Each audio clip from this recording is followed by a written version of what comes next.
historic moment. Heinz-Harald Frentzen clears the chicane, lines up the last corner, and Jordan and Heinz-Harald Frentzen win in France.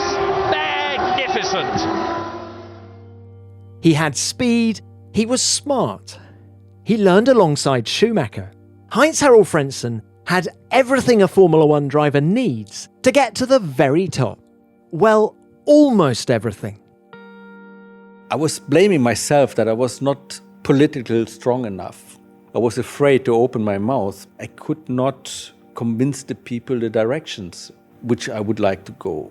I found myself not being a complete racing driver, not capable to get the people behind me. If I would have won the World Championship, that would be a completely different life for me afterwards.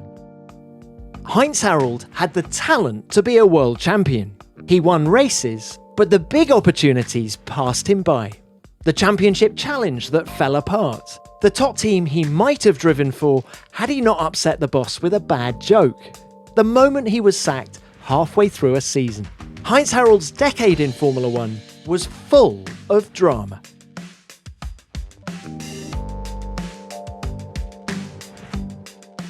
Hello everyone, I'm Tom Clarkson and welcome to F1 Beyond the Grid.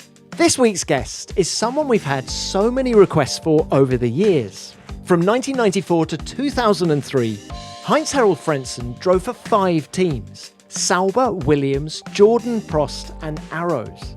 In 160 Grand Prix starts, he claimed 3 victories and 18 podiums. But his career was far more eventful than the stats suggest. Frentzen has an abundance of enthralling tales, and he's an excellent storyteller. Hot topics include his sacking by Eddie Jordan midway through the 2001 season, and how, to this day, he still doesn't understand why.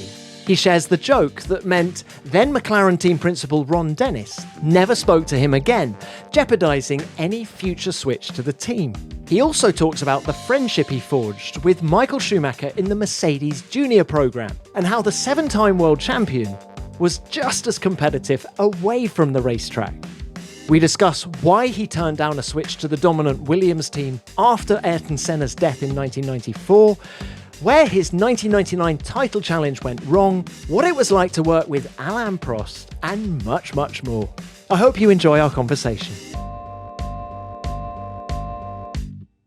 Heinz-Harald, it is great to see you again. How are you? Thank you very much, Tom. It's a pleasure to see you again after so many years, back in Formula One. Thank you for the tickets. Yes, you know why I'm here. Yeah, I had to give my daughter, the oldest one, the chance to see Formula One, and I thought you might be helpful. Yeah. The racing gene is strong in the Frentzen gene pool, isn't it? I don't think she has the perspective of racing. I think she has the perspective of the glamour, of Formula One. I mean, because I had so much distance to Formula One and motorsport for so many years. I had a chance today, arriving in Silverstone, to see it like a fan, like a motorsport enthusiast. And I thought it was Formula One, and I was really excited when I saw these cars, racing cars coming by, and I was really excited, and I said, Jesus Christ, this is motorsport. And then I realized it was Formula 2, but it was as fascinating. And I'm so excited to see it, yeah. It's been really fun watching you walk through the paddock. How's it changed in the last 20 years? Well, compared to my days, it looks everything much more developed, like the motorhomes, they are so fascinating, beautiful, getting bigger each year or nicer each year. The trucks, they are so perfectly nicely built. It's the ongoing development, no? As well about the cars, when you look at the cars 20 years ago and you look at the cars today, such a huge difference. Now it's 20 years since you retired. In that time, have you stayed in touch with people in Formula One? Very little, very little. Well, I saw Bert Zender from Sauber occasionally, by coincidence, somewhere in the world, yeah. And I had a few times contact apart with Bert, but not with many people. People know that, for example, Nick Heidfeld's brother is married with my sister, But even though we don't really manage to get very often together, so it's like being isolated. How do you reflect on your Formula One career? Well, first of all, I cannot complain. It could have been better, yes, but at the end of the day, I had a great time, and that's how I see it now. No, I was a bit sad when I stopped in 2003 because I wasn't happy how I finished, because I would have done something else at the end. But then after a while I said, listen, you escaped a bad accident in Canada, 99. Be happy, and take it what it is. Sam Michael came on this podcast a couple of months ago, and he said that the two fastest drivers he worked with in his career were you and Lewis Hamilton. What do you say to that? Yeah, very nice of him that he said that. But if he says that and he means it honestly, that's a great honor. What can I say? I mean, it's his opinion. I don't really take it too serious, What were your greatest strengths as a driver? Well, this is part of my experience in Formula One. So, for example, if I made a big jump in a lesson in Formula One between 96 and 97 when I joined Williams. Because at Williams I realized that being fast as a driver is not enough. I understood that the only way to be fast is to understand the car 100%. And I did not understand the Williams car, how it worked. For example, I had switches and functions which I have never seen before, like, for example, the differential. So if you brake, you can have a switch on the steering wheel where you can increase the differential stiffness, so locking more, up to 100% or less. Then you have a switch function to change in the apex of the corner, and then you have a progressive function exiting the corner. And we end up in the season, the 1997 season, the end of the day, with a brake system, which you had a switch on the steering wheel. When you turn, for example, on right-hand corners, high-speed right-hand corners, and you had a bit of understeer, so you press the right switch on the right-hand corner, you disconnected 3 brake calipers, you only had the brake caliper on the inside wheel, and you brake the car with the inside wheel. It's like a modern auto control system in the car, but you had to do it manually. You had tons of possibilities. That was really such a big impact for me to control all these possibilities to make this extra lap. Because if you don't have any switches or anything like that, you drive as fast as you can. But then you improve the car. And you had none of that at Sauber prior to... Oh, no, I've never seen that before. I mean, it started with Williams that it had already an aero map, which was from slow speed corners to high speed corners identical. So you had the same balance in slow speed and high speed. So that was already a big difference. And when you turned the wheels, you had a lot more downforce or no downforce loss. This car was way ahead of everything I have driven before. Just out of interest, was your teammate Jacques Villeneuve able to get his head around all of that? Yeah, the biggest problem for me was that Jacques knew the car, knew all the tricks, and I had really never seen something like that. And what I realized is that when we first time ran with low fuel, and that was in Melbourne, 97, all the days before I never had a low fuel run with this Williams car, And then we were talking. And then I was really surprised that at the first race he took me over 1 second. I mean, I still finished second on the grid, but he took me away 1 second. And he started to work on the damping system. He used the dampers for balancing the car. He used all kind of things on the car I've never seen before. And I didn't understand how that works. So I was so behind the car. And before the season really started, I was so behind in the point system that I had to start to drive for him, And you failed to finish in the opening 3 races. Did that ramp up the pressure as well? Yeah, it was a bit difficult because you have to imagine Damon won the championship the year before and everybody was really shocked when I joined Williams and everybody asked why. And then having such a difficult start of the season, everybody was questioned. Frank also finding out that Adrian Newey left the team because of Frank's or Patrick's decisions to take me on board without letting him know. Hey, can I ask? Come on, it's been more than 20 years. When did you sign for Williams? Oh, I can't remember. The situation was that it was the wrong timing for me to join Williams. The pressure was very high and I could not... It's not the pressure I had which was a problem. It was simply that I didn't understand the car at all initially. And by the time I was getting along with it, the season had been halfway through and it was done, basically, for me. How was it working with Patrick Head, with Frank Williams? Well, Patrick was a little bit more, let's say, complicated. Yeah, he has an opinion, and that's the opinion. And we tried to convince him in a different direction. It was very difficult. Frank was more the guy who was quiet, thinking, observing, and making his decisions. Yeah, but Patrick was more involved in technology. And for example, my first win in Imola in '97, he was so upset. You think he would be happy, yes? Maybe he was at the end happy, but he was so upset with my strategy, which we talked before the race. We knew that Michael was going to be strong in Imola. I was going to try to stay as long as possible, because at those days, Formula One pit stop was crucial for overtaking. Today it's very easy with hybrid system and also the wing coming down.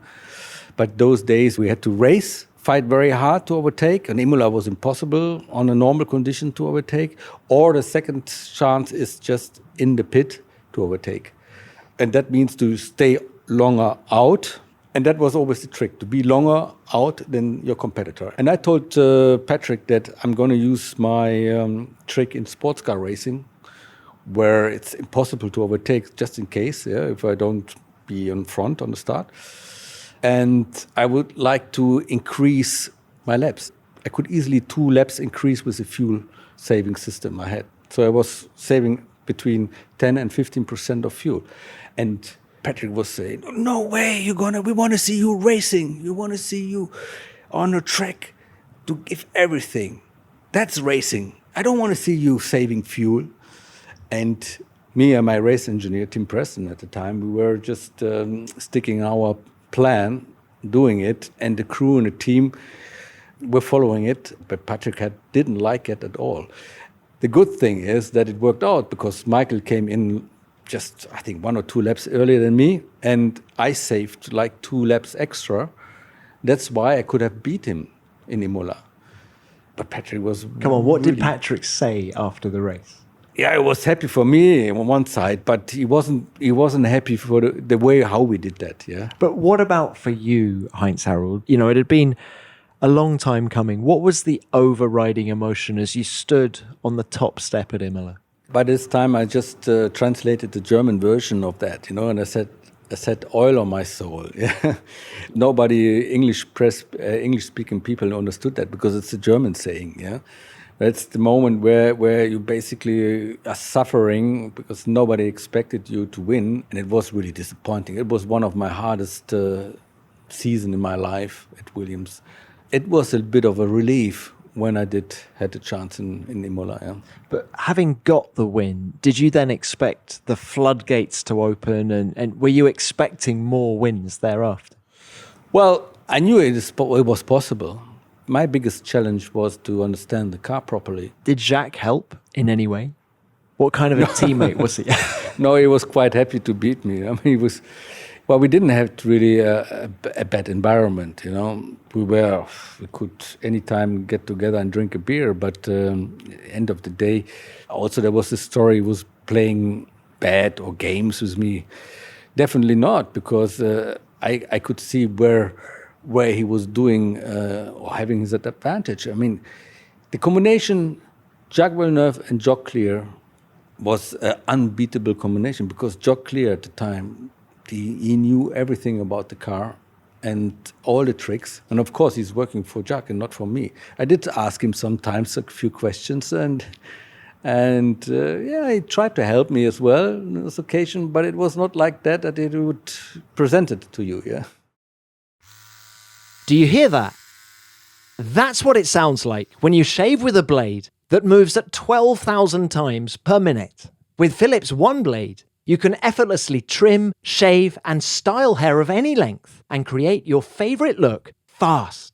It's one tool with a 360 blade, so you can style your facial hair and body hair with more comfort and less movement. If you live life at F1 speeds, you need the Philips One Blade. Available at bol.com and Crowdvat.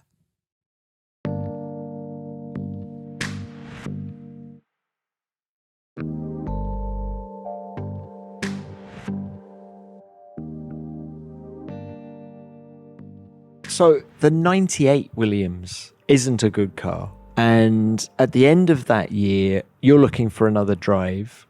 What was the greatest thing you learnt in those 2 Williams years? The greatest thing is, like I mentioned before, it's not only the speed that the driver have. The speed is not the point. The point is really to improve the car in areas where to gain lap times. For example, you get out with the car, the Williams, for example, in 97, you think, fantastic car, this is a good lap. But the lap time is not good enough. What I understood is that in corners, it's important to have a better balance. And even if it's difficult to have a better balance in that corner, makes a big difference in the lap time. But in all the rest of the corners or the track, the balance is shit. But in the end, the lap time is faster. That counts in the end of the day, the lap time, yeah? And so that means that in 3 corners, I got the balance right, but in the rest of the track, the balance was really bad. I had to live with a terrible oversteer, for example, on entry and so on, but I managed to get this important 3 corners, which was necessary essentially for a good lap time. That was it. That was the trick. Although it was a bruising experience at Williams, you came away a better driver. Well, I came out as a much more thoughtful driver. I knew much more about the racing car because at Williams we were allowed to touch everything. Roll centers, anti-dive, anti-lift, caster, brakes. You cannot imagine what toys we got on the car. It was, most of those things were banned for 98. So the FIA came with this new rule book to say, we're going to get rid of all this complication technical issues. Yeah, we go back to the basics, and we were not able anymore to do any changes at the differentials. Is that one of the reasons why Williams went backwards in 98? As well, maybe as well, because then we had to go and focus more on mechanical items. But I think the main difference was the aerodynamics. We did lose a bit of performance due to aerodynamics. Put us in your shoes then at the end of 98. What were you thinking? What were your options? It was a very hard time for me. The Heinz-Harald Frentzen driver market or market value was a bit lower. Yeah, unfortunately, because although I had a much better chance in 98 against Jacques, some qualifying, we more or less did the same qualifying ratio. Yeah, but my market value was bad, and there were not many teams interested in me. Only Eddie contacted us, or me, and my manager, and knew he could get me very cheap. Yeah, so he would have loved that.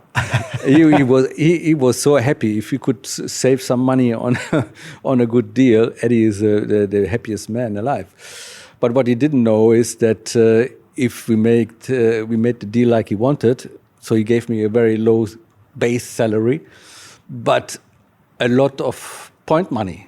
And I don't know if he was happy about that, finishing third in the championship. 54 points. Or paying so much money, yes, in the end of the season, because it would have been better off for him to give me a better, higher price basic salary. But okay, at the end of the day, we were all happy. Eddie was happy with the first season, and I was really happy with the new circumstances in the team. You must have come out fighting in 99, feeling that you had something to prove. Yeah, I was extremely motivated. First of all, Sam Michael, who was my race engineer, and the people around us working on the car, they were quite open to me, and coming from Williams probably also were interested in the input I was able to give. And what I've learned at Williams was very helpful to, let's say, improve the car or get the maximum out of the car. Now I can give you an example. We were talking about dampings on the car, and I said, but I like to change damping, no? I like to use damping settings for balancing the car, especially in qualifying, to play with the rebound and the bump force and so on. And I don't really mind about load fluctuation. Of course, you can have much better load fluctuation on the tire if the damper is working perfect. That's the main reason the damper is on the car. But it doesn't really help if you have a bad balance. Better balance is on the car, makes the lap times better than a bad load fluctuation in the damper. And they didn't believe me that. So I bet with them, with Sam, and I said, listen, we were in Barcelona testing. I said, take the dampers out. I said, no way, we can't do that. I said, take the damping out and have a go. And you say how much lap time we lose. And they were, impossible, you can't do that. And Trevor Foster shouldn't have known that, because it's impossible to take damping out. So they did that. Sam did that for me. They said, you can do it only one run. I said, that's enough, just to check. Took the damping out, used the same tires on the lap we did on normal conditions. And what happened? I was only 2 to 3 tenths slower a lap than with damping. We had no damping at all on the car. And everybody was scratching their head and said, shit, and how is that possible? Yeah, you see, I said, the damping system is totally overvalued. Just changing the balance, I could prove them that the damping is overrated part of the car. And I guess you got the trust of all of the engineers when you proved your point. Correct, yeah. And with these little things, I could then had a bigger window to prepare the car and get the best out of it. Because the Jordan 99 car was not really, especially on high downforce configuration, was pretty average. Yeah, we had a bit of an advantage if we were coming to low downforce circuits. The car was more efficient there. But we had also a big issue on the brake ducts on the front. If we use the standard brake ducts for heavy downforce configuration, we lost tremendous amount of efficiency in the car. We used the small brake ducts. The car was nearly 7 tenths a lap quicker. It's something which was unbelievable, surprising, and for us limiting our possibilities. And that's why we ran in Canada, for example. We ran the smaller brake ducts. We were meant to run the standard brake ducts, but we took the risk. I also took the risk, of course. And is that why? That's why we had the crash. Yeah. So we had then the following races to make many compromises because of that. I think the decision to run the smaller brake ducts in Canada says a lot about the fighting spirit at Jordan, because you'd finished second in the season opener in Melbourne. You had a sniff of the World Championship and you were going for it. You were gunning for it and you were prepared to take risks. Yeah, that's right. I mean, once we got the momentum, we got really stronger and stronger mentally, and the team really get better and better. On the other side, Damon was getting more frustrated. It's the same like the opposite situation with me and Jack, when us joining Williams, and if you get frustrated, you get under pressure. Yeah, you don't really function as normal as you would do, being negative under pressure. Psychologically, it's very difficult. But if you have the opposite situation where you get a toe, whatever you say, yeah, then you get faster, more confident. And then when you get more confident, things are happening much easier.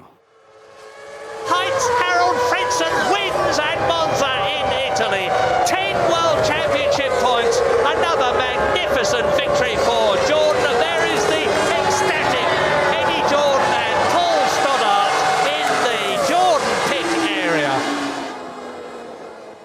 Do you think in all your years of Formula One, in all of those 160 starts, was 99 your best season in terms of what you were doing behind the wheel? Yeah, I'm afraid I was knowing that 99, that this may be the best season ever.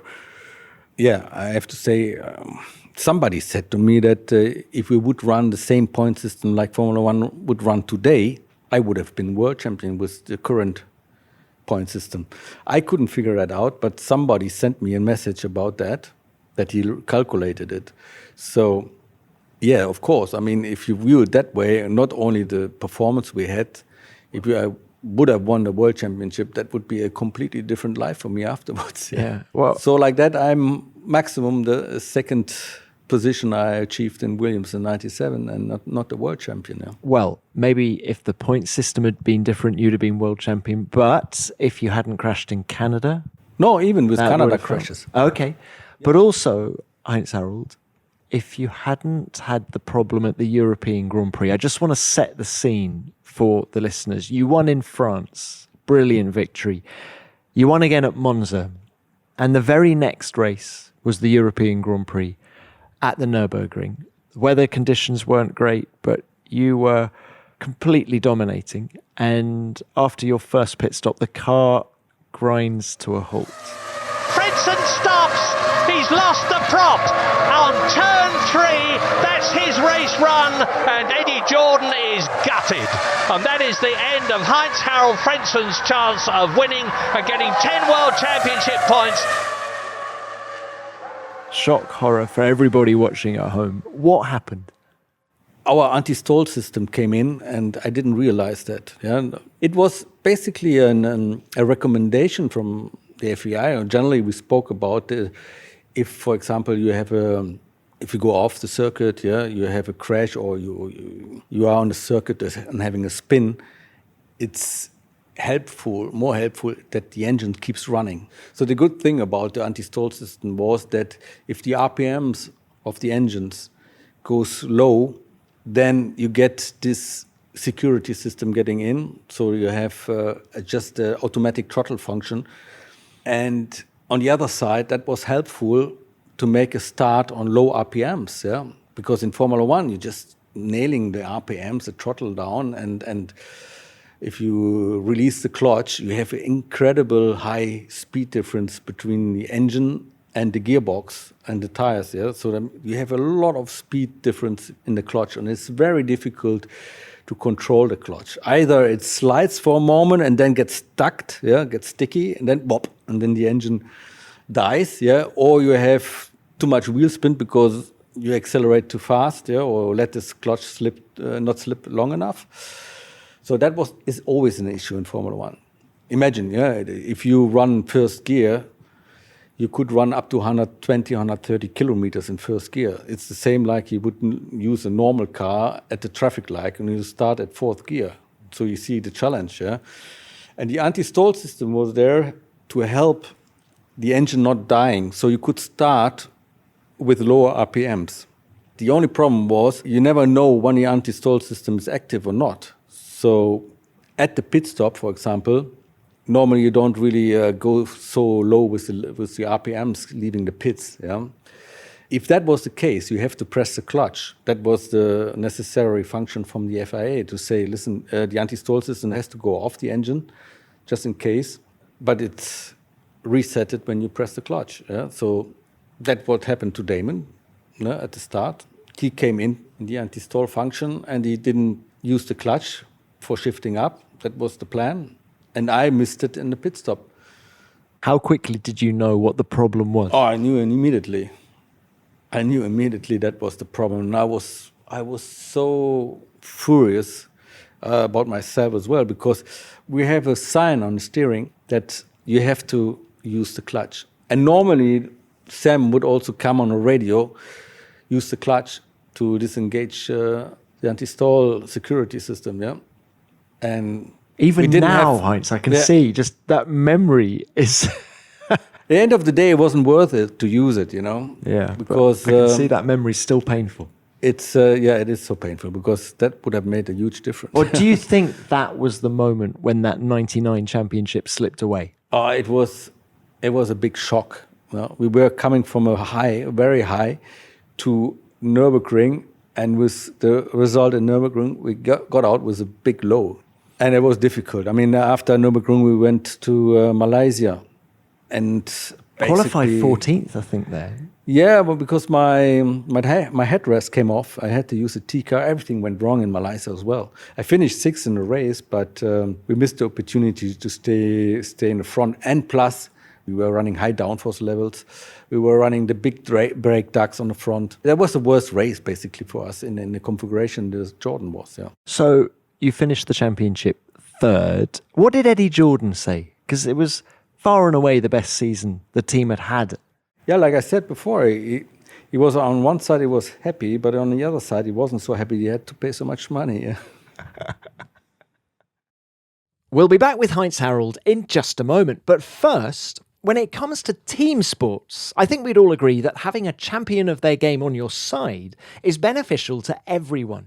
So get your business a game-changing pickup by choosing the commerce platform with the internet's best converting checkout. That's Shopify. Whether you're a side hustle superstar just getting started on your journey or an entrepreneur looking for a way to elevate your business, Shopify is the commerce platform that's revolutionizing millions of businesses worldwide, and trust me, you're going to want them on your team. Shopify is the only tool you need to start, run, and grow your business. It doesn't matter if you're selling bespoke art from Shopify's in-person POS system or the finest handmade clothing on Shopify's all-in-one e-commerce platform. Shopify puts you in direct control of every sales channel. And not only that, once you've reached your intended audience, Shopify has the internet's best converting checkout to help you turn them from casual browsers into buyers. It really has all the tools you need to take your business to the next level. I love how easy it makes it for businesses to bring their dreams into reality in exactly the way they want to and that feels authentic to their own brand, by customizing their online store with gorgeous, flexible templates and powerful tools that drive success. Shopify powers 10% of all e-commerce in the US, and Shopify's truly a global force, powering Allbirds and Brooklinen and millions of other entrepreneurs of every size across more than 170 countries. Plus, Shopify's award-winning help is there to support your success every step of the way. This is Possibility, powered by Shopify. Sign up for a $1 per month trial period at shopify.com/beyondthegrid, all lowercase. Go to shopify.com/beyondthegrid to take your business to the next level today. Shopify.com/beyondthegrid.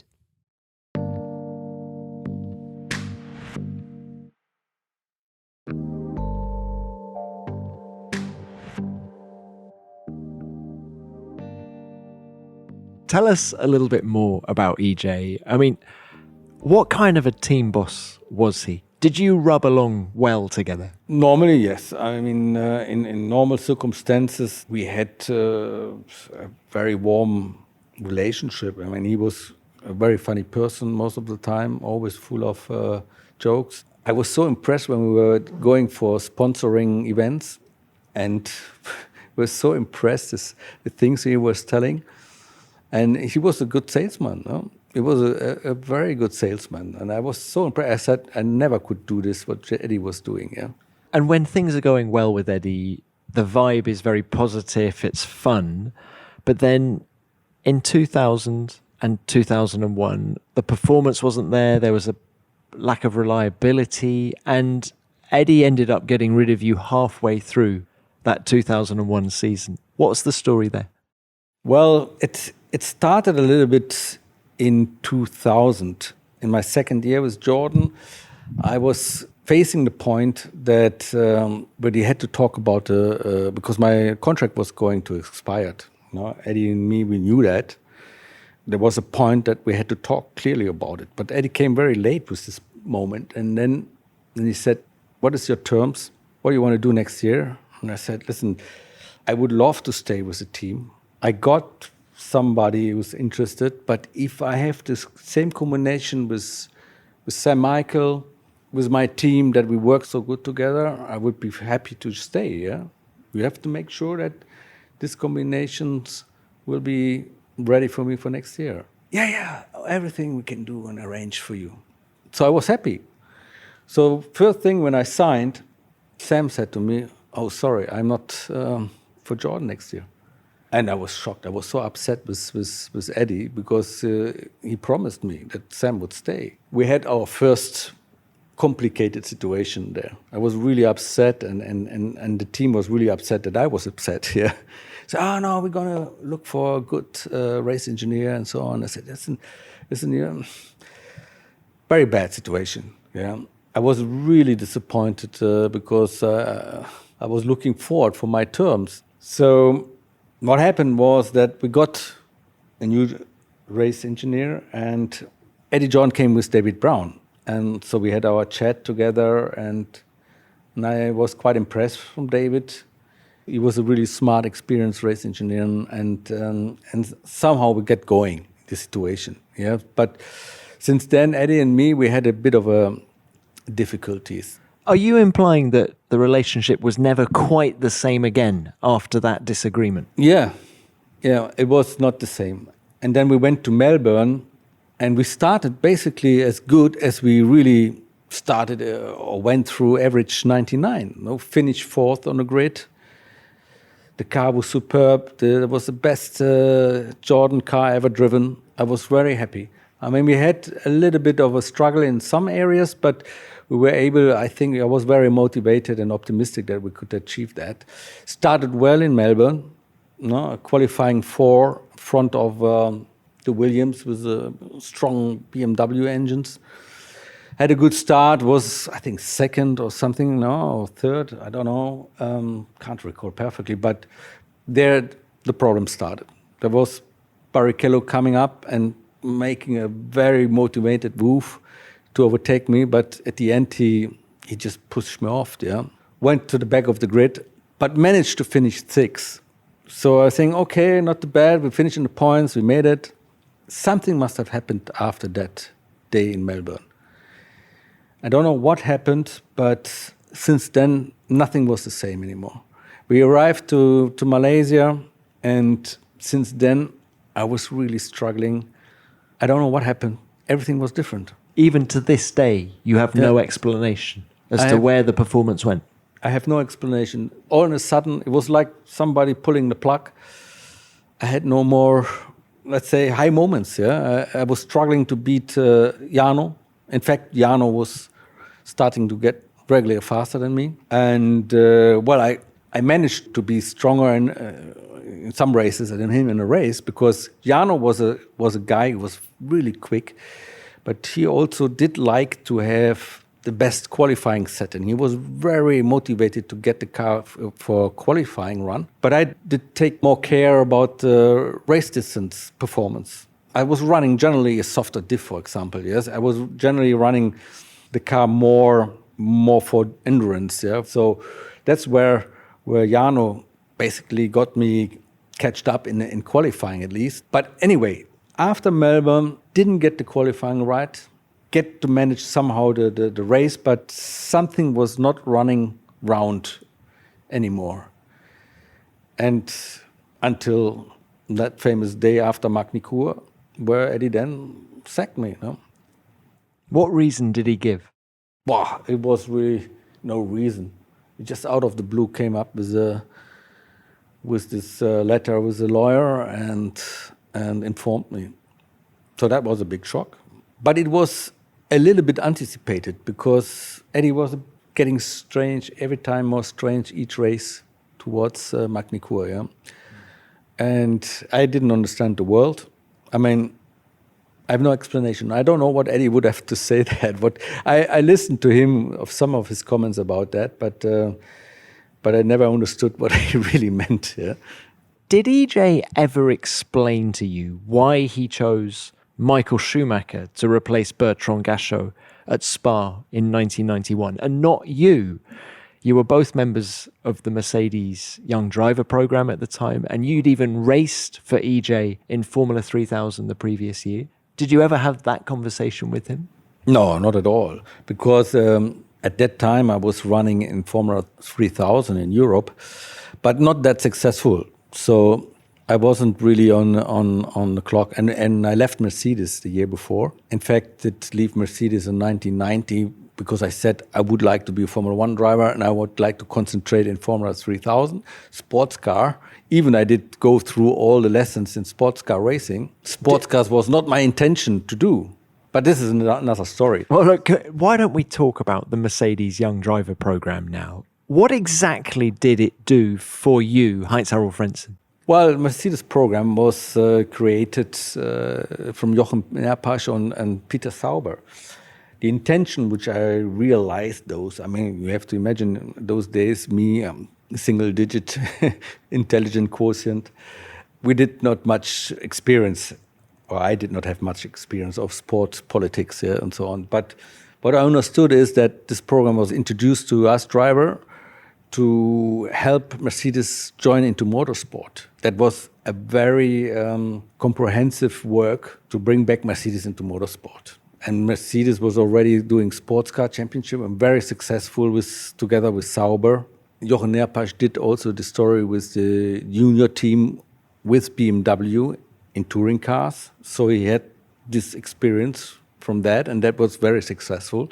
So it was again very successful, this concept with Michael, Karl Wendlinger and me, to introduce a junior team. And there we did a lot of testing. And Jochen Maas, Jean-Louis Schlesser and Mauro Baldi was really good guys to work with. Good teachers. Yes, good teachers. And for us, it was the first experience in fast cars.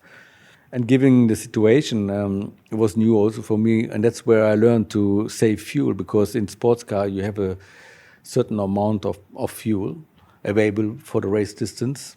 So you cannot run more fuel. That means it's an automatic system for not running too much boost, for the turbocharger. So that means you cannot run as much power as you want. You have only as much power available you have in fuel. So that the trick was, those days, to be fast, but not using so much fuel. And that's where I did my necessary experience later in 97. Yeah, it won you the San Marino Grand Prix. We've covered that. And that was also one of the tools we had in 99. Because in 99, the Jordan had the biggest fuel tank. And also by saving fuel, we could really extend our first stop so far in the last part of the distance of the race. The negative side was that my races were really, let's say, uneventful, because I was always holding up anybody. And everybody then, or after the race, people were saying, where did Frentzen come from? We haven't seen much of him in racing. In the race, he was being overtaken by Michael a few times, by Mika has overtaken him, or David Coulthard. I was always being overtaken. But all of a sudden, I was in front of them and finishing in front of them at the race. So it was not spectacular. Stealth. Yeah. You're a stealth driver. That was my disadvantage. But as well as learning to save fuel, what were the sports cars like to drive? What else did you learn? Well, the speed. I mean,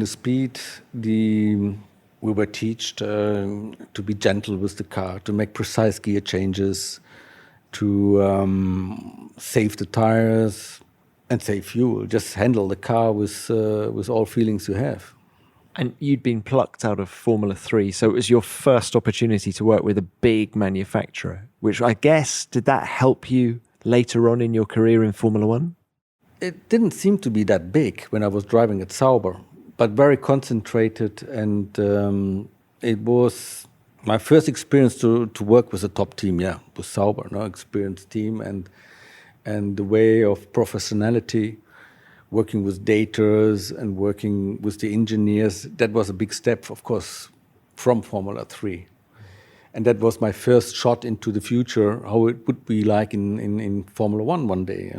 You've already mentioned that it was yourself, Michael Schumacher and Karl Wendlinger. You were the trio that Mercedes wanted to do something with. You weren't aware at the time that it maybe was Formula 1. But describe, first of all, the atmosphere between you three. Were you friends, or was the rivalry between you too intense to be friends? We had a socially very nice relationship, I have to say, because we were part of the team.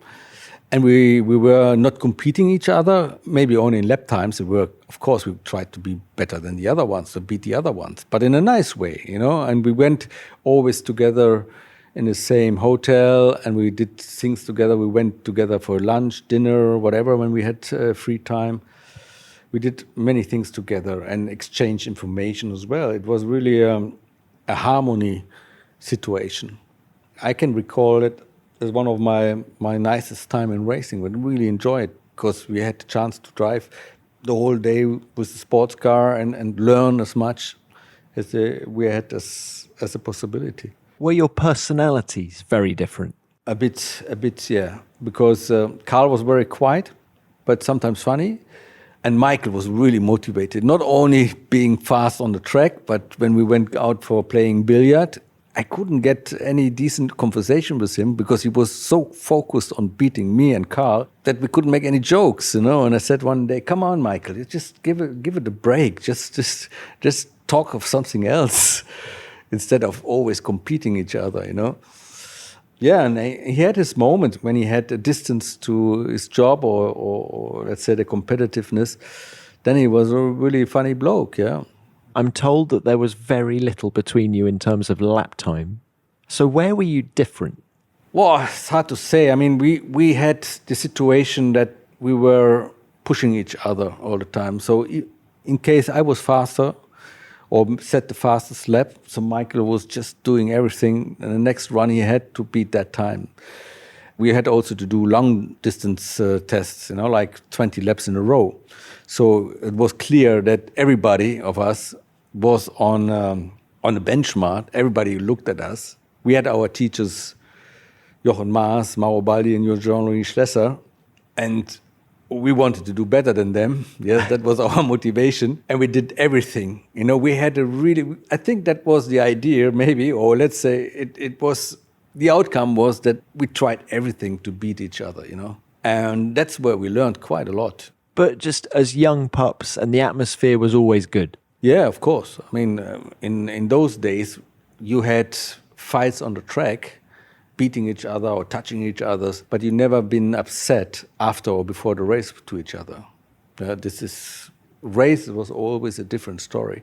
Was that helped because of the older drivers, the people like Jochen Maas, just keeping a lid on everything and almost telling you guys how to behave? Sort of, because it was so fantastic to sit together with these guys, and they were telling the stories from their stories. You know, Jean-Louis Schlesser was a really funny bloke. He really told so many good stories, and we were listening there. We were sitting there, Michael, Carl, and me, and just said nothing because either it was Jochen Maas telling his stories or Jean-Louis Schlesser. Mauro Baldi was a bit more quiet. He also was listening to this both, but both Jean-Louis Schlesser and Jochen Maas was so funny to listen.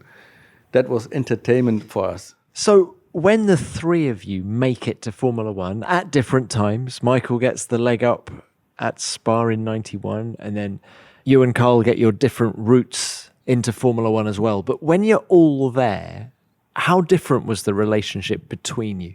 Well, basically, we lost more or less contact, yeah, because running in different teams, you just hardly get any situation together. Maybe at the driver's briefing or driver's meeting or briefly, but you don't really get in touch as much as we had before. In that moment, when you are separated or driving against each other in different teams, there's basically you are isolated. Haven't got much chances to talk about. Yeah. Well, of course we can have a chat here and there, but then we had a competition. And when you got into Formula One in 1994, Michael Schumacher was already a race winner. Was he pleased for you that you'd made it? Oh yeah. I remember he wanted to know everything when I did my first test at Sauber in '93. Peter Sauber called me. I was racing in Japan and asked me if I would like to do the test. And I said, of course, yeah. So I went to Mugello and did the test with Sauber, 2 days, I remember in summer. And Michael was, I found out later, the guy said, he was ringing all the time, calling Peter or calling a journalist. What is he doing? What's that? And this and that. He really was interested to know what's happening, because I think he was very happy that finally I did make it as well, yeah. And are you surprised, knowing Michael how you did when he was younger, are you surprised at the amount of success he went on to have? I mean, after he did, he was surprising everybody when he went to Jordan in Spa. No, he did such a cool impact, yeah, in Formula One. And shortly after at Benetton, when he was then immediately finishing on the podium, it was giving all of us, you know, Carl and me, a big push to know, listen, if he can do that, so can I. Yeah, more or less, yeah. I said, listen, he's one of us, what he can do. It was really a big difference. And I think the biggest help Michael did for all of us, at the end helped me and Carl as well, and all other young people, is that Flavio Briatore giving him a chance in Formula One at those days, experienced drivers was more valuable than young drivers. It was so difficult. Look at the age, the guys in the 90s, in the 80s and the 90s, they were mostly experienced guys. The team bosses at those days, they didn't like to have young drivers that crash the car because it was very expensive and it was the habit to have experienced driver. So putting a young driver in a Formula One team was really like a big risk for the teams. And Michael opened the door for all the young drivers. Opened the door for me at the end because Peter Sauber obviously he saw what Michael did and I did and Karl Wendlinger did in Mercedes, Sauber Mercedes times. That's why also Peter then said, if Michael is doing such a good job, I have to call Frentzen. And Frentzen obviously did a very good job in that Mugello test in 93. And then you and Karl Wendlinger get the nod to race for Sauber in 94. How excited were you two to be teammates again? Oh, it was really like a family coming together. For me, it was, how can I explain it? It was the nicest thing on earth for me to be in Formula One. I never really thought I would eventually make it, yeah? And I was so happy. I was so happy to be in Formula One, you can't imagine. And also with Karl and with Sauber, and Sauber was really, it was very difficult not to love Peter Sauber. Even he was a quite respectful person, but he was a very warm personality. So I felt really nice welcomed at Sauber. Yeah? I had the feeling, at least. Your dad raced cars, but did you feel that Peter Sauber was like your racing dad? More or less, yes. Quite a paternal relationship. I could feel that he was giving a lot of confidence to us drivers. Yeah, he treated us very respectful and giving us the confidence that we can go for it.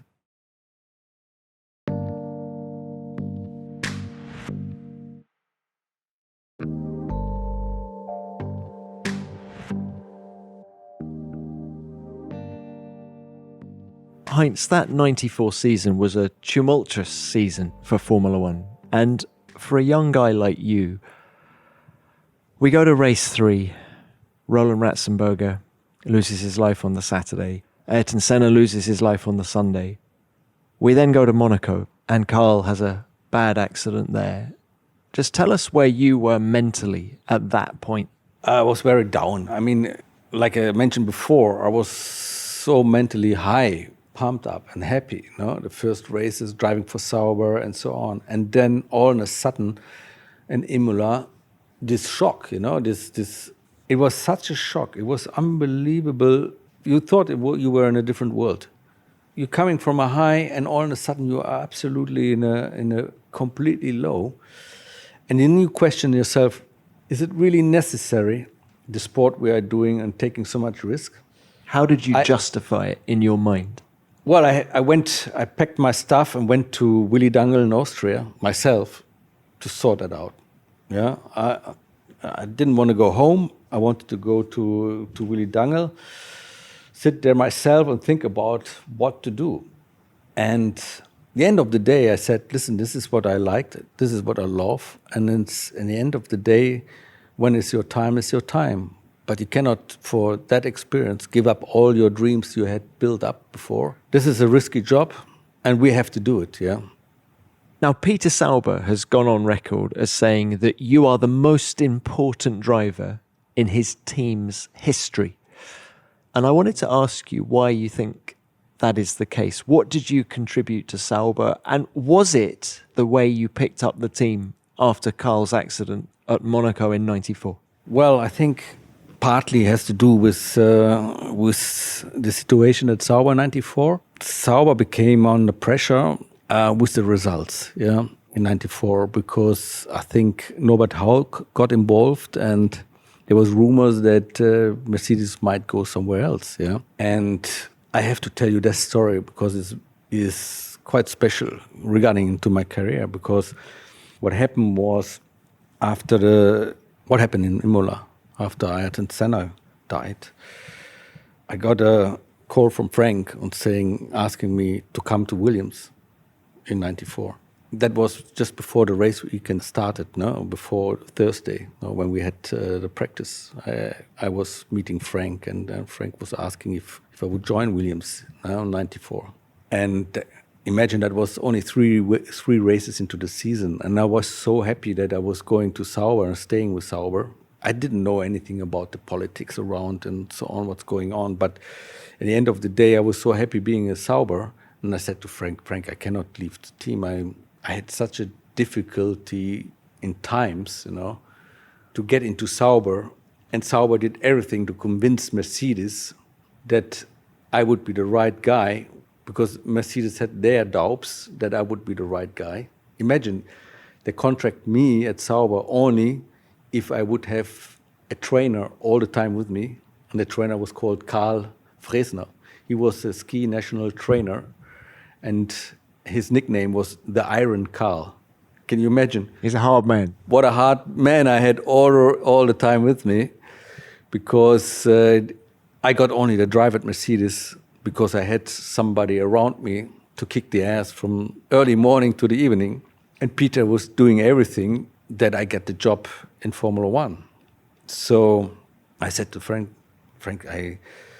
I'm so grateful that I got the chance, that Sauber gave me the chance in Formula One. I cannot do it. I cannot just leave the team after 3 races or 4 races and join you. I cannot break my contract. How hard was that for you to say that, to turn down what was the most dominant team in Formula One at the time? It was very hard. I looked into the mirror and I said, can I do that? Because for me, it was impossible to slack somebody in the face, to Peter, to give me so much trust and confidence and what else he did.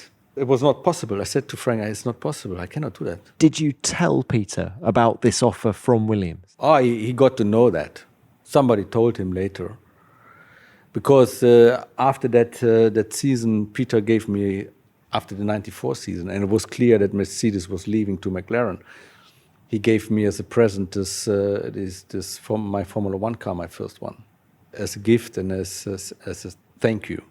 And my mission was clear. I was staying with Sauber no matter what. Even without Mercedes, I was sticking with them. And then we had this very difficult year in 95, where we were basically Norway in the start of the season, where we had the Ford engines, but the car was so terrible. And we weren't able to be in the top 10. But we managed eventually. With hard work and the team did really a big effort, we managed to get the first podium in Monza in 95. And towards the end of the season, be regularly in the points. And that is the point I wanted to say. You know why I never got a chance at McLaren? In 94 in Adelaide, my manager, Ordwin Potlatch, came to me. It was the celebration, Sunday race. All Formula One teams were celebrating end of season. And then I had a call. Ron Dennis wanted to see me. At those days, I was a person who made a lot of fun. I come from Mönchengladbach, and these guys from Mönchengladbach, they are always doing jokes and funny. Think they have a lot of sense of humor, yes. So Ron Dennis came to me and I said, hey, Heinz, how is your English? And I was talking a bit. I said, there might be some improvement, in your English. No? And then I said for fun, and how is your German? Because we knew that Mercedes was coming to McLaren. You have to learn German as well, I said to Ron Dennis. He had a stone face. I was thinking I was funny. And my manager just pushed my arm and hand, like, what the fuck did you say now? And I saw the face of Ron Dennis, and he never, ever spoke again with me. He was so upset that I made this joke. Unbelievable. And that's why I never really had a chance at McLaren, because Ron Dennis, for some reason, didn't like my sense of humor. Whereas Peter Sauber clearly did. And going back to this quote from Peter in which he says, you're the team's most important driver. There was 94, and then you touched on that first podium. It was your first podium at Monza in 95. It was the team's first podium. What did Peter say to you after that? I can't recall. He just, what he does, and what he does, this is taking out his cigar and then Yes, enjoying the cigar. That was the indication that he was happy. Do you think you were happiest when you were racing for Sauber? Well, more or less. I felt that I was welcomed in the team, and I got a lot of support. You know, I like the food, I like the people, I like the Swiss people, and I really enjoyed the time with Sauber. Yeah, we had a few occasions where it was a bit tough, but in the end of the day, you need to have also tough situations. You know, it cannot be so easy for racing drivers to have sunshine all the time. You know, because it's better that you get pushed by someone. And they were looking hardly for a driver who could push me, yeah, because everything was running for me so easy. Well, obviously, Carl had this problem with the crash, and after the crash, it was not the same. I felt very sorry for Carl that he had to come back at the end of in '95 again, yes, but he couldn't do it because he got so much headache when he was running a car, physically and so on. I was really sad for Carl because we raced so many years together in Formula 3. He was my main competitor in the Formula 3 season. He won the championship in 1989, and he was very strong those days. But after the crash, he was never the same. So it was a lovely moment when the two of you went and did Le Mans, long time after you retired from Formula 1. Oh, yes. That was a fun reunion, as you said. It felt like home, no? Something like home that we raced together. It was funny to be together again, yeah. So when Frank came knocking a second time for you to go and join the team in 1997, what did Peter Sauber say when you said, I have this opportunity? Did he try hard to keep hold of you? I'm not so sure. I think he knew more or less because we're starting to talk each other. And we never really finished the start of the conversation. So basically he knew that's going to be probably a different time coming, yeah.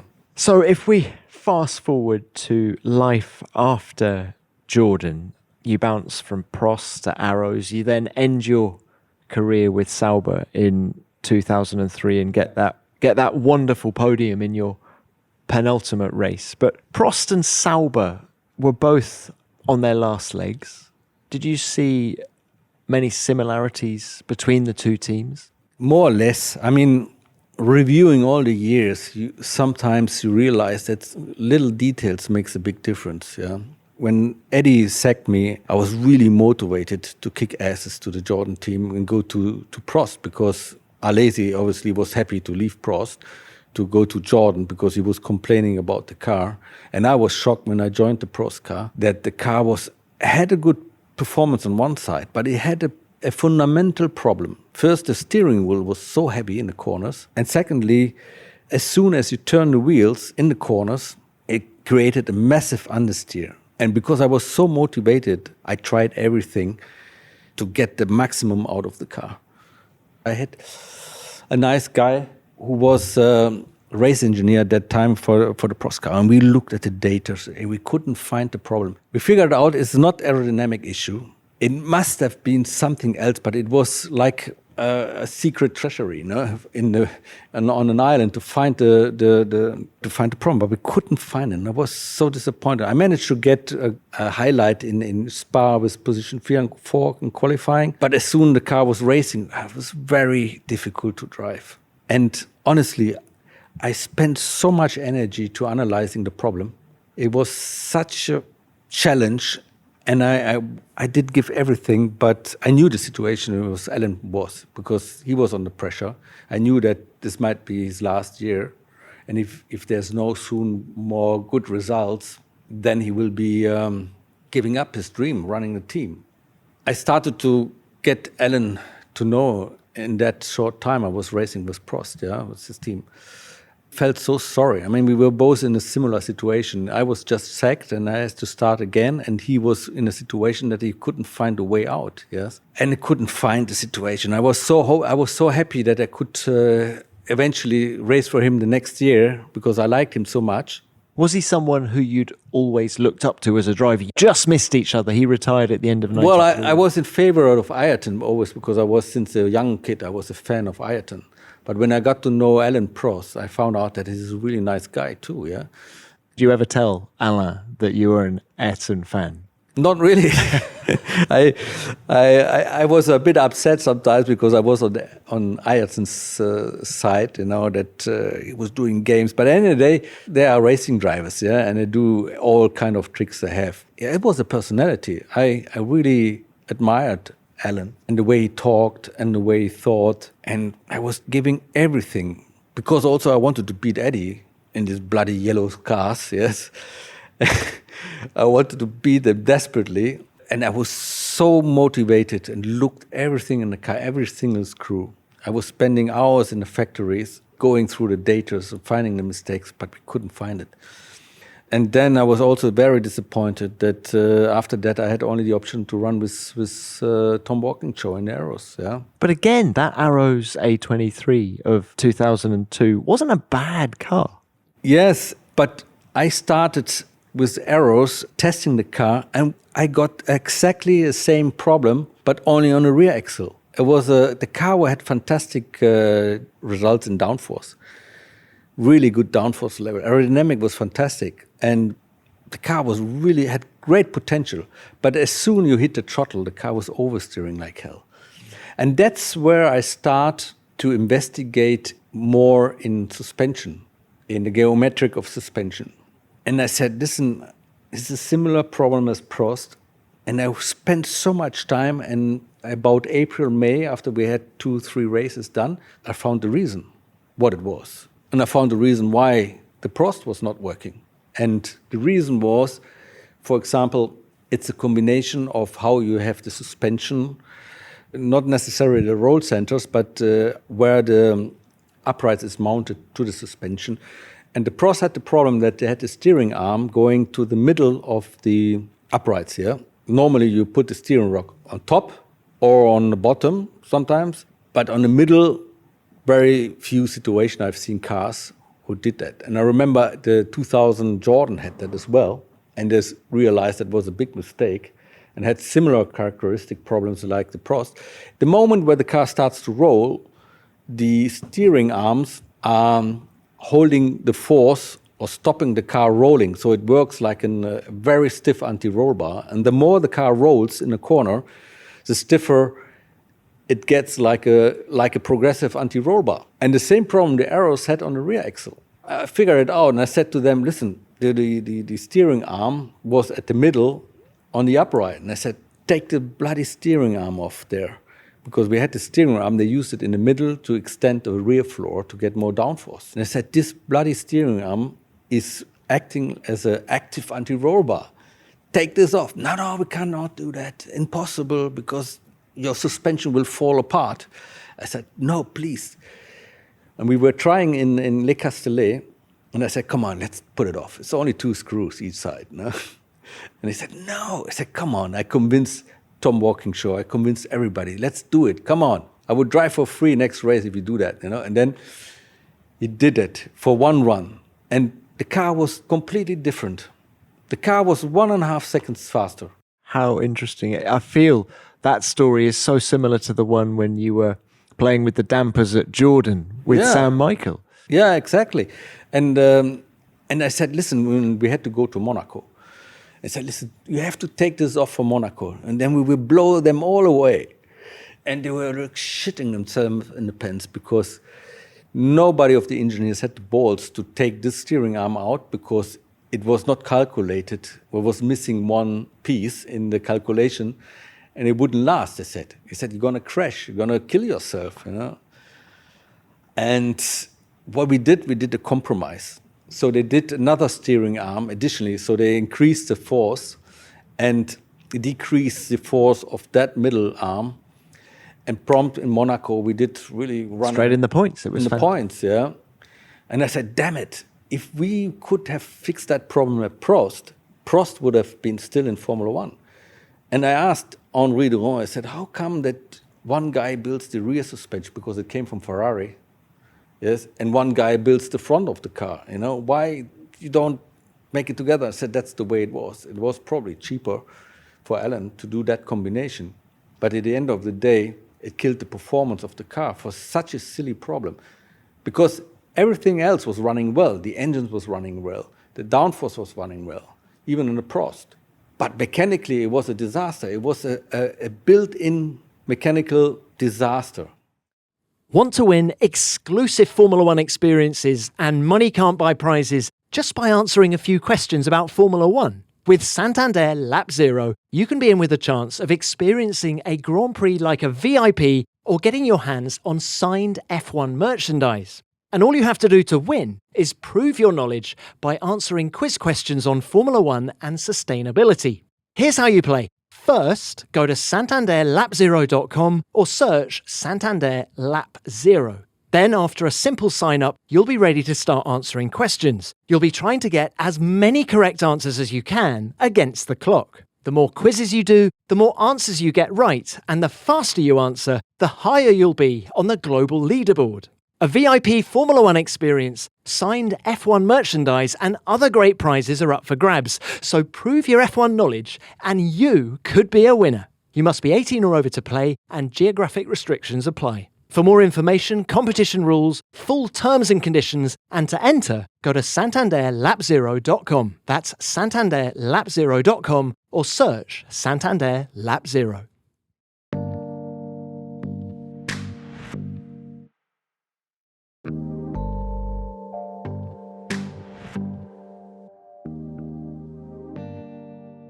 Heinz-Harald, it's been really interesting to talk to you because I feel on many occasions in our chat, I feel like I've been having a technical debrief with you, and you clearly loved the technical side of the sport.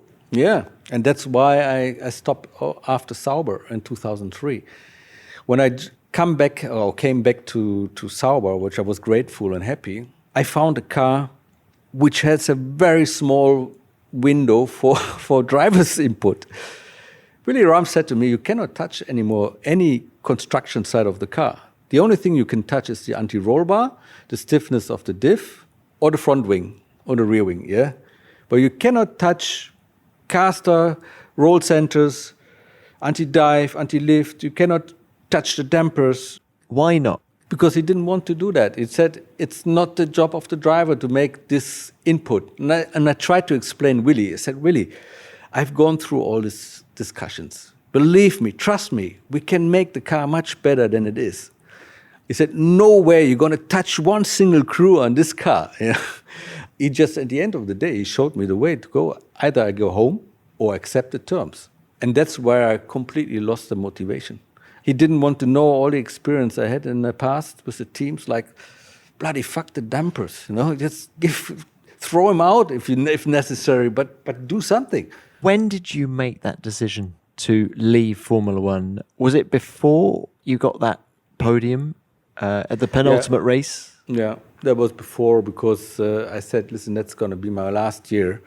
I mean, Eddie came into Suzuka 2003 and tried to convince me to do another year with Eddie Jordan. How long was that conversation? Very short, because for me that I couldn't do it. Today we would call burnout syndrome. At those days it didn't exist, that word. I was absolutely finished, and I was already looking forward to do DTM, because I thought DTM might be a different story, and just purely racing, making some money and having fun. That was my idea. I didn't want to start again from zero. Yeah. What aspect of Formula One exhausted you? Was it the travel? Was it the pressure? Was it the constant need to think about how to improve the car? Was it? No, nothing that. I loved all the challenges, but at the end, what I felt at Sauber in my last year, that I was basically overpaid. Because I was capable to get a lot more out of the car, because I knew the difficulties of the Sauber car. I knew there was something wrong. If you make a few changes to the car would go 1 second quicker. I knew that. But every other driver could do the same job as me. Nick was beating me occasionally. Nick Heidfeld. Yeah, because that was the best example. If you can't touch anything on the car, if you have similar cars, there's not much difference you have.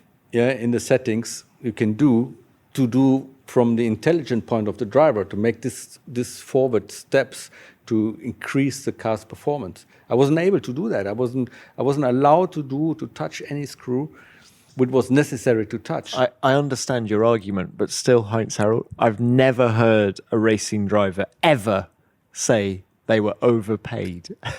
Yeah, I felt so because I was coming to the race weekend just being paid for driving and not starting the brain, not using the brain. So I was only allowed to use the brain to keep my foot down and nothing else. When you walked away from Formula One and you'd had a bit of time to rest and you were, as you say, in the DTM, what did you miss about Formula One? The competition. And basically what I have learned in DTM is a completely different story. You are a team with not only your teammate, the whole manufacturer drivers. So it's Audi. I had 10 teammates, 10 drivers. And after the first race, it was decided who's going to win the championship. So we had to race to help him to win the championship. So I thought, Jesus Christ, where did you end up here? I loved more the selfish type of racing driver that you race for yourself and give a shit about the other drivers because it's your race, And all of a sudden I found myself in the DTM. It's like football, And I thought this DTM racing is like a soccer game, It's like... It's quite a good analogy, actually. You've got so many teammates. Yeah, and you have to play differently. You have to play like a soccer game. Yeah. I just want to throw your stats at you now. So 10 years in Formula One, 160 starts, 3 wins, 2 poles. Do you think you achieved what a guy of your natural ability and technical bent deserved? Oh, it's hard to say. This you cannot answer because there's so many things in life you can say doesn't deserve it. Some people deserve it or not. This question is very difficult. When I finished 2003, I wasn't happy like I finished because I thought I could have done more, achieved more. I was blaming myself that I was not politically strong enough, like dealing the situation with Eddie when he kicked me out. Open more the mouth because since I had this event with Ron Dennis, in Adelaide 94, I was afraid to open my mouth because clearly I closed my door at McLaren, yes. And I realized, shit, I cannot talk too much. It's better to keep quiet like Kimi Räikkönen and don't tell too much to not getting in troubles. And I didn't start to get political either, so that's not also my type of character.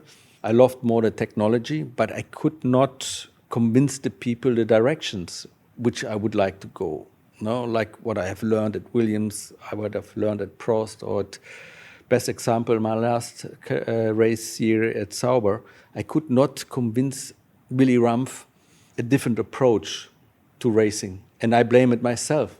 There I found myself not being a complete racing driver, not capable to get the people behind me, to convince them. I think you're being very harsh on yourself. Yes, but that's what you are as a racing driver. You have the codex as a racing driver. We learn quite quickly. You never blame the team or somebody else for your poor performance or whatever mistakes you do and so on. You never blame anybody else but you. If it's better to shut your mouth, yes, and not saying the truth, but not blaming everybody else. So you don't go there and blame the team, as a driver. You can't do that. It's a codex. And that means also you are always very harsh to yourself. Just a few things I've learned during our chat have made me think of a couple of questions, which is, at Williams, for example, and this is no slight on Tim Preston, your race engineer, but had you had someone like Sam Michael working with you at Williams, do you think the bond that you had with Sam and his technical understanding alongside yours could have led to a different result?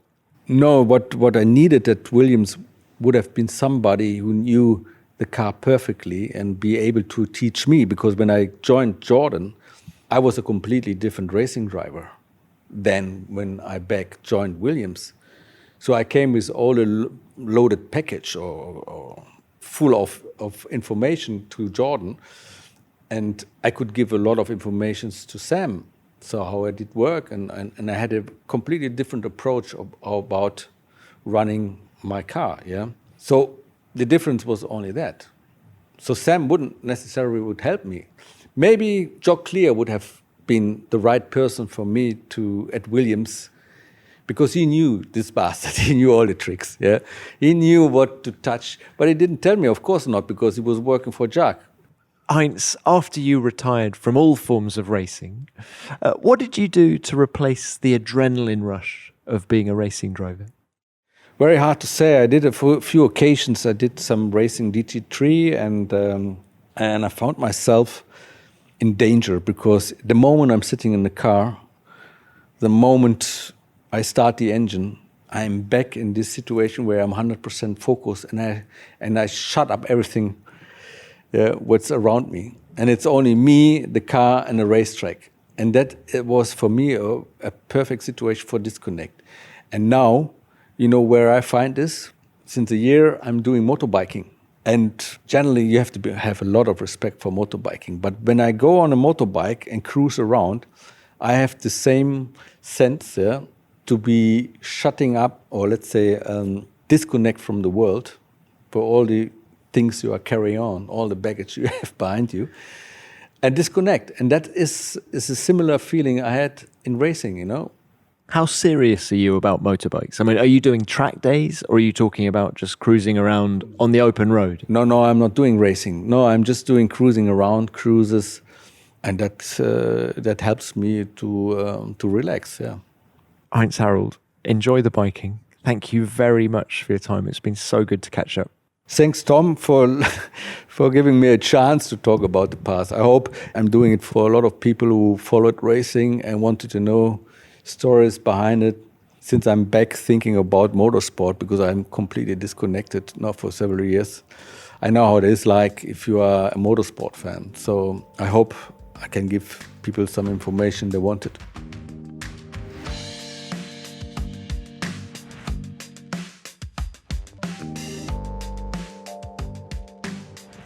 You've certainly given us what we wanted, Heinz-Harald. So many stories. And I feel we understand your career better, having heard it from the horse's mouth. The challenges presented by the Williams car in 1997 are one case in point. The EJ stories were priceless as ever, and I loved your insight into the Mercedes Junior programme. Thanks for your time, Heinz-Harald. It was great to catch up, and I'll see you at a racetrack again soon, because I know your daughter Leia wants to come to more races. Now, listeners, please tell me your thoughts and stories about Heinz-Harald. Do you think he deserved more success in Formula One? Which was his best season? Let me know through all the usual means. I'm at Tom Clarkson F1 on Twitter, or use the hashtag F1BeyondTheGrid, and I'll read out some of your messages at the end of next week's show. Which brings me on to what you sent in about Herbie Blash after our last episode at the start of the summer break.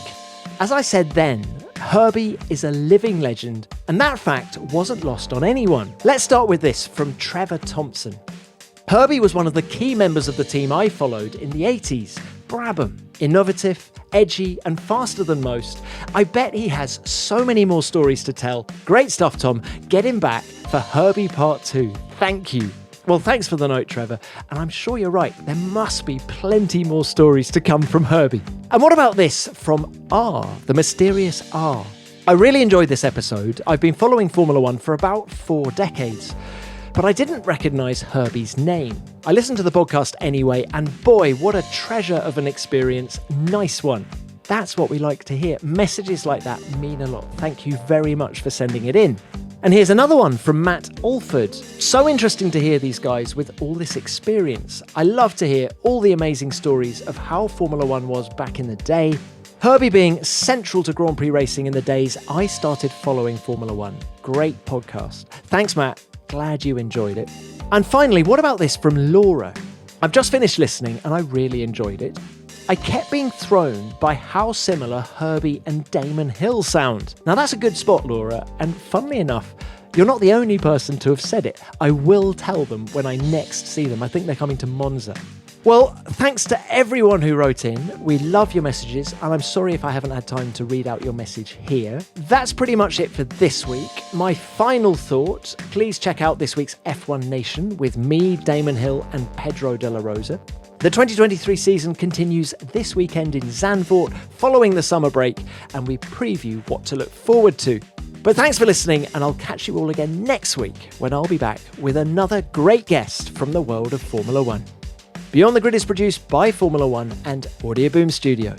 Until next time, keep it flat out.